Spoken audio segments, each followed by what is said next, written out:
My first realization I was really good at making a costume was in high school. The story about John Wayne Bobbitt was still fresh in people's minds, so I went to school and I found some bandages and placed them in a certain part of my body and walked around with a obviously big fake toy knife, and I got second place for the costume contest. I had a gift. What I'm specifically into is recreating objects, costumes, and props that you see in the science fiction and fantasy films, and fleshing them out into real life, and something that everybody else can have access to. MacGyver is a verb in my world, and I worship at the temple of adhesive Velcro. But what you see there is an amalgamation of modern-day stuff from a surplus store, and piecing it all together and getting it in such a way that it looks like something you instantly recognize from one of my favorite movies, Aliens.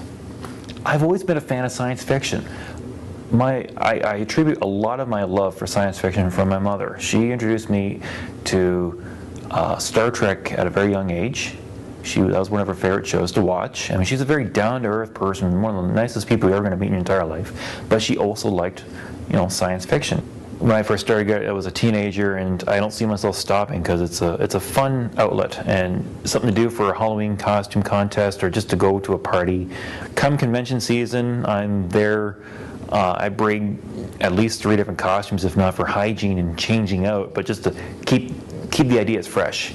And for me, the greatest appeal about being able to go to these events is to see how there's people who are just like me, who enjoy just being out there, enjoying what they do, and say, here I am, and we're having fun.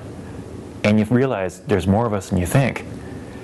We are tradesmen, we are doctors, we're lawyers. The one fellow that came back 2 weeks previous to this event is a huge Star Trek fan, and he has served at least twice in Afghanistan. How different is a bunch of people interacting with each other at a science fiction event than a bunch of fans sitting in a stadium watching other people do stuff? I don't have a TV, and I don't see myself enjoying sitting on a couch watching other people do stuff. I like being involved, and you see a lot of involvement in what we do. People say, well, why didn't I grow out of that? And I go, why would I want to?